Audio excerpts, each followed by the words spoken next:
today with some stats on my reading in 2018. Yes, I know it is February, but I had already kind of put together the information for this, and I really like watching these, so I really wanted to do one. I have my stats written down in my little notebook here. I will also probably try to put some graphics on the screen. In 2018, I read 37 things. Out of those 37 things, 6 were graphic novels, 5 were manga, and the rest were short stories, novels, novellas, stuff like that. And that totaled up to 7,923 pages, which I was pretty proud of. I feel like even though I had a good chunk of the year where I was just in a slump and not reading anything, that I still read quite a bit. So as far as genres, I definitely had a few favorites. So the breakdown for genres, I read 7 sci-fi books, 7 horror books, 8 erotica, 3 romance that I wouldn't consider erotica, 1 specifically paranormal romance, 5 fantasy, 1 thriller, 1 mystery, 3 nonfiction, and 1 dystopian. So definitely a sci-fi, horror, and erotica heavy year, which is an interesting combination, but I'm pretty happy with it. I did also have fantasy leading up that trail there, and then I have 4 different genres that I actually noticed that I only read 1 of, which was kind of interesting. I do like to kind of vary up my reading, and it seems like I did that pretty well in 2018, and it's something that I want to continue to do in 2019.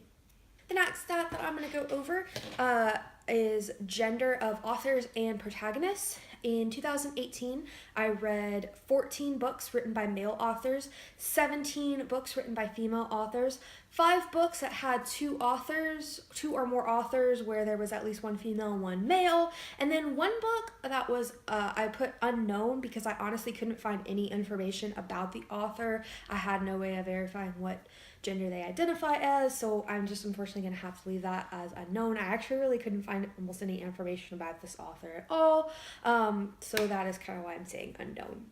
As far as protagonist genders, it was pretty balanced. 10 of the books were male protagonists, 10 of the books were female protagonists, and then the remaining 16 were ensemble casts with a mixture of male and female, so I did feel like I did pretty good on that. I want to definitely discover a few more books with maybe gender nonconforming, non-binary, that kind of end of the spectrum main characters. So if you have any books with that fit that category and you think I might like, feel free to comment those down below. I know that does not add up to 37, and that is because one of the books that I read was the Sex and the Sea nonfiction book, and it was all about fish. So I guess technically that could go under the ensemble because it was a mixture of male and female fish.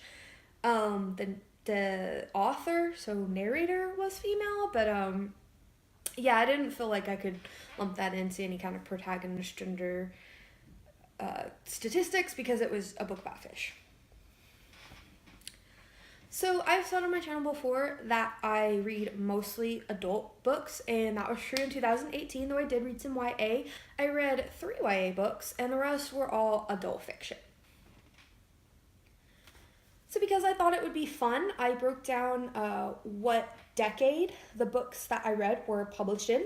There were 2 that were published in the 1920s, 1 in the 1930s, 1 in the 50s, 2 in the 80s, 2 in the 90s, 6 in the 2000s, so from 2000 to 2009, 19 between 2010 and 2017, and 4 that came out in 2018, which is more than I normally read in the year, as you'll kind of notice based on that spread. And then if you just watch my channel, I don't really normally go for new releases, not anything in particular, I just don't keep up with them, so unless it's something that I hear about, I'm probably not going to catch it the year it comes out, but I actually caught 4 in 2018, though I think a bunch of those were arcs.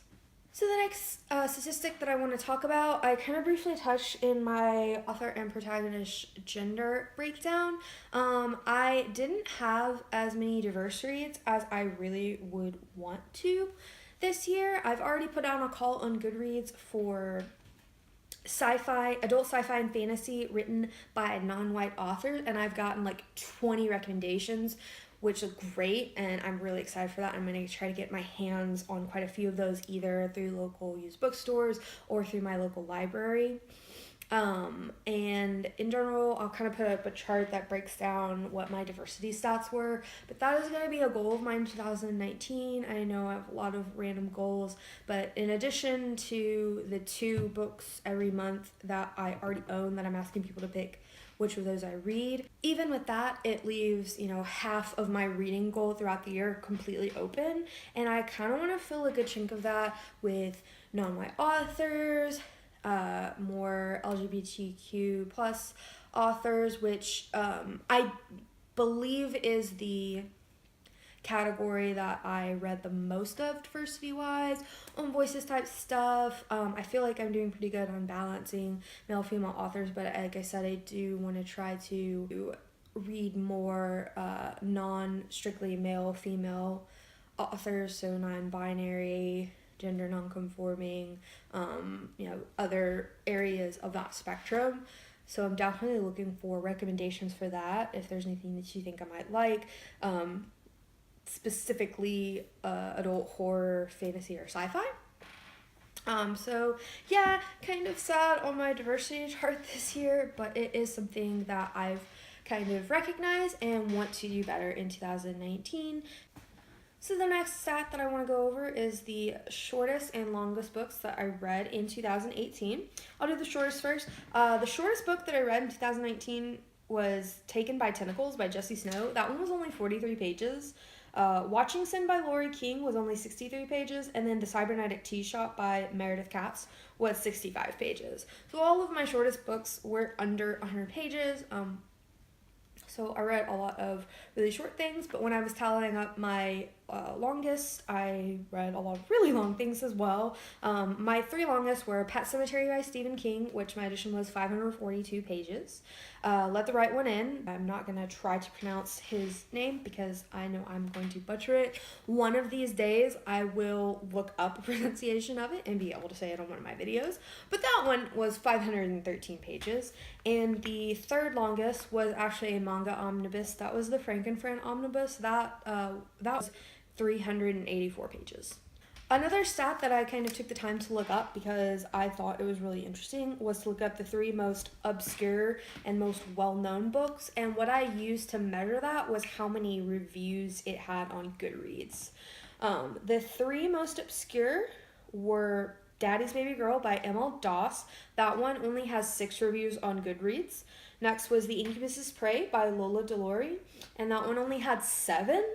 And the 3rd was Secret Circus of Pain and Degradation, which only had 9. I found it really interesting that my most obscure books were erotica, and 2 of them were actually for Smunathon, so that was kind of interesting. So next is the 3 books that I will say is kind of the most popular or well-known, meaning that they have the most amount of ratings on Goodreads. First was And Then There Were None by Agatha Christie. That one had 1,746 reviews at the time of my checking.